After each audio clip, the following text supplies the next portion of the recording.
Lihatlah anak domba Allah.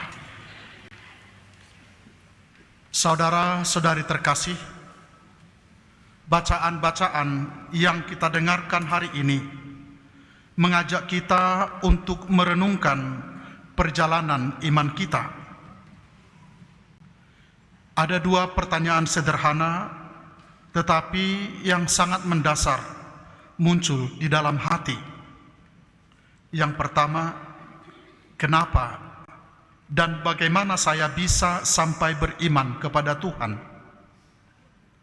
Dan pertanyaan yang kedua adalah, bagaimana iman itu bertumbuh di dalam kehidupan saya sampai menghasilkan buah?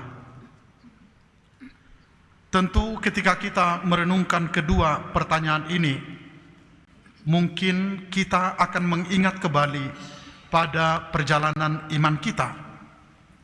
Dan saya cukup yakin kita akan memulai dari peristiwa pembaptisan kita. Beberapa orang mungkin tidak ingat karena dibaptis waktu masih bayi, belum tahu apa-apa. Tetapi ada cukup banyak juga orang yang menyadari bagaimana peristiwa pembaptisan itu terjadi di dalam kehidupannya sebagai titik awal dari kehidupan sebagai seorang Kristen. Kita tahu bahwa kita tidak datang sendiri kepada Tuhan. Ada orang tua kita yang membawa kita ke gereja. Ada orang tua kita yang mempersembahkan kita untuk ikut ambil bagian dalam hidup Kristus melalui pembaptisan. Ada mungkin orang lain yang menjadi bagian dari hidup kita, yang membawa kita menjadi bagian dari keluarga Allah. Bisa jadi mereka adalah teman-teman kita. Bisa jadi itu adalah kesaksian hidup orang Katolik yang membuat hati kita tergerak untuk mengenal Yesus lebih jauh, yang membawa kita ke dalam persekutuan hidup beriman. Dan pasti ketika kita merenungkan, kita bisa berkata bahwa sejak itulah perjalanan iman kita dimulai, semenjak hati kita disentuh oleh Allah. Iman bukan sesuatu yang lahir tiba-tiba, melainkan sebuah proses panjang yang bertumbuh dari hari ke hari.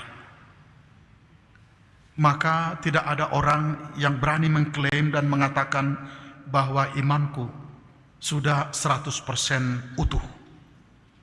Karena memang perjalanan hidup kita akan membantu kita untuk semakin bertumbuh di dalam nama Tuhan. Dan perlu kita ingat bahwa di dalam pertumbuhan iman itu banyak orang yang dipakai oleh Tuhan. Mungkin orang tua yang mengajarkan kepada kita doa pertama yang kita tahu, yang membimbing tangan kita untuk membuat tanda salib, menandai diri kita dengan tanda kemenangan Kristus. Atau seseorang yang mengajak kita untuk pergi ke gereja, walaupun sebenarnya hati kita tidak 100% ingin melakukannya. Atau bisa jadi itu terjadi ketika seorang menyalakan lilin di tempat-tempat devosi di mana dia berdoa untuk kita. Atau yang paling aktual adalah orang-orang yang memberi teladan hidup sederhana yang setia sebagai seorang Katolik. Bisa jadi guru agama di sekolah membantu kita, para imam, katekis, atau teman-teman yang menguatkan kita. Seiring bertambahnya usia dan juga kita mau bertumbuh di dalam iman, bisa jadi ada pengalaman rohani tertentu yang meneguhkan iman kita, yang kita peroleh dalam retret, ziarah, persekutuan doa, doa di komunitas, meditasi, dan lain-lain, yang membuat relasi kita dengan Tuhan menjadi lebih kuat dan lebih dalam. Atau untuk anak-anak zaman sekarang, dalam beberapa kesempatan saya berbicara dengan para katekumen kita.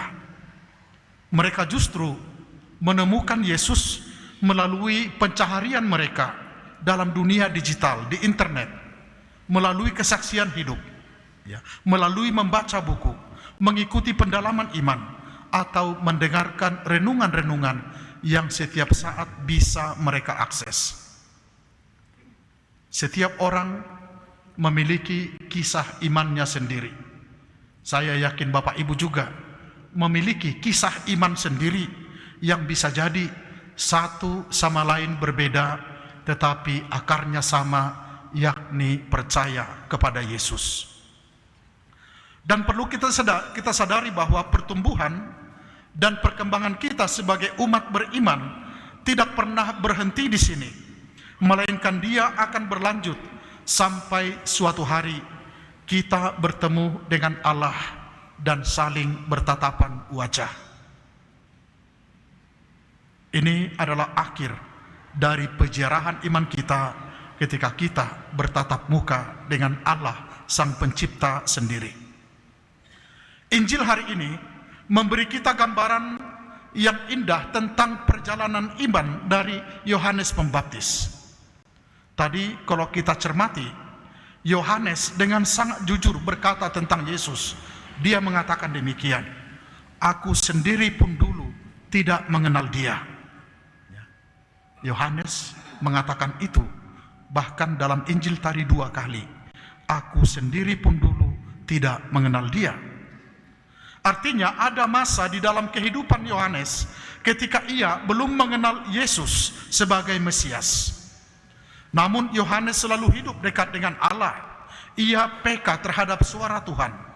Allah menyingkapkan kepadanya bahwa suatu hari ia akan melihat Roh Kudus turun dan tinggal di atas seseorang. Dan dialah yang diutus Allah untuk menyelamatkan dunia. Dialah anak domba Allah yang menghapus dosa-dosa dunia. Dialah Yesus Kristus yang datang ke dunia untuk menyelamatkan manusia. Maka ketika Yohanes melihat Roh Kudus turun ke atas Yesus, saat itulah imannya menjadi terang. Ia mengenal siapa Yesus yang sebenarnya. Maka ia bersaksi dengan lantang, lihatlah anak domba Allah yang menghapus dosa dunia. Dan dia masih melanjutkan, dialah yang akan membaptis dengan Roh Kudus.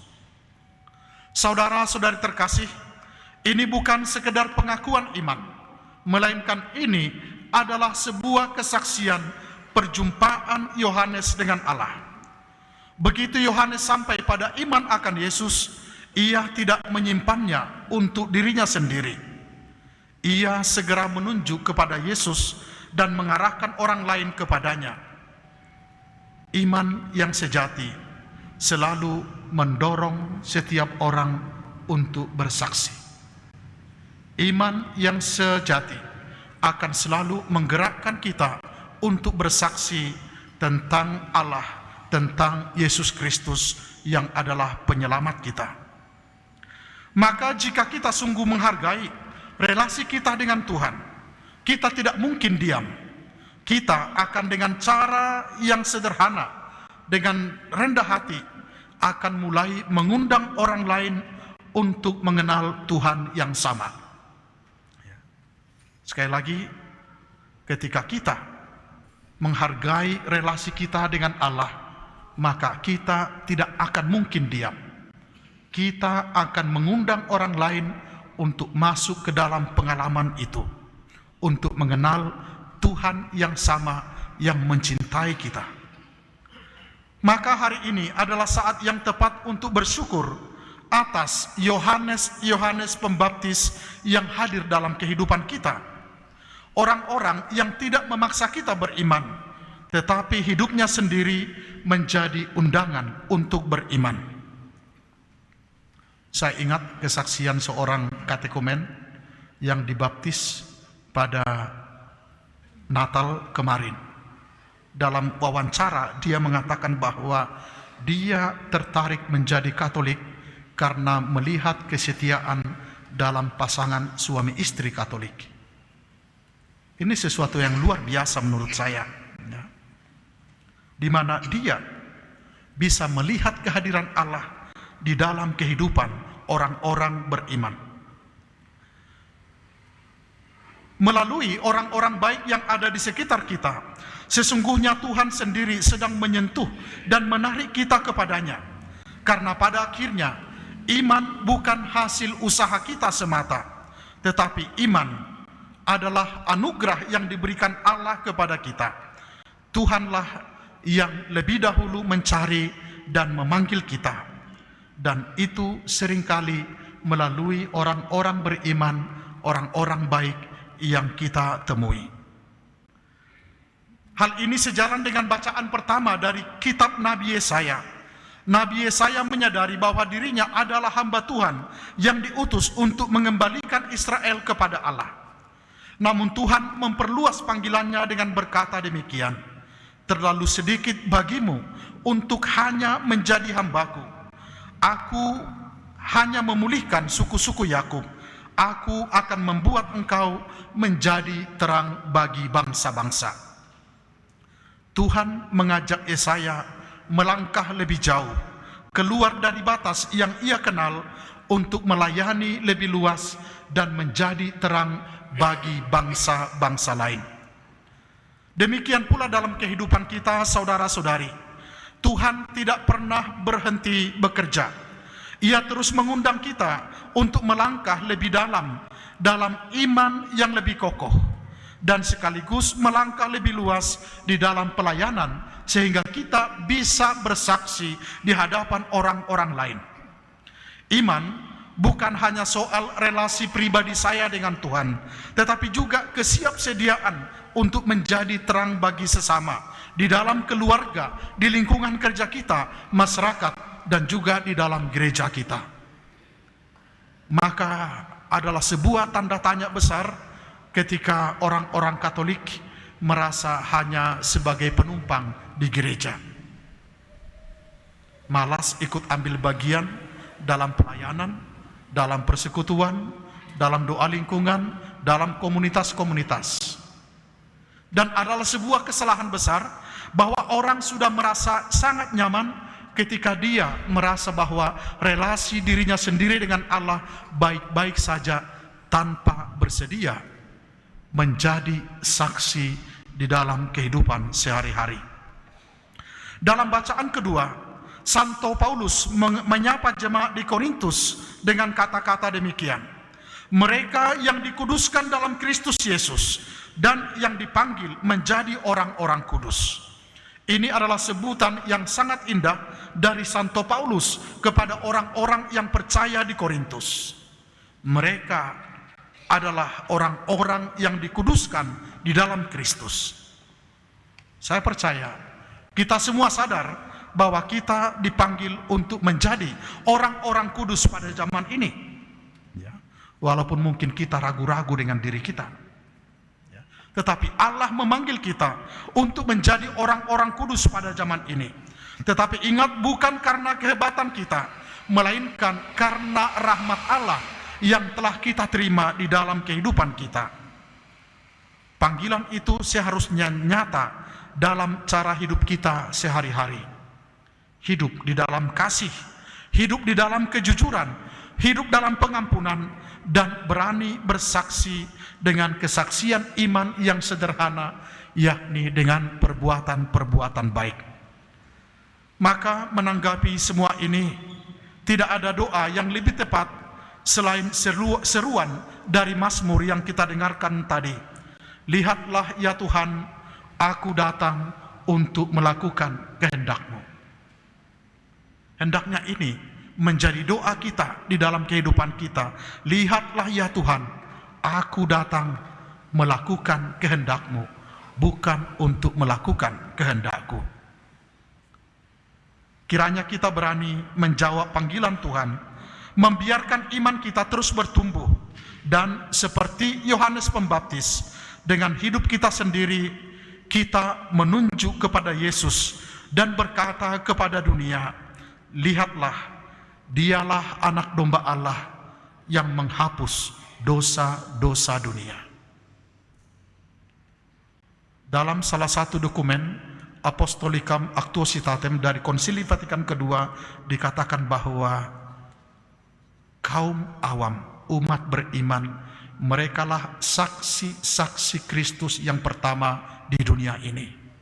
Mari Bapak Ibu, kita hayati baptisan kita dan kita menjadi Yohanes Pembaptis dalam kehidupan sehari-hari dan berani bersaksi bahwa Yesus adalah anak domba Allah. Dia adalah putra Allah, penyelamat dan penebus kita. Amin.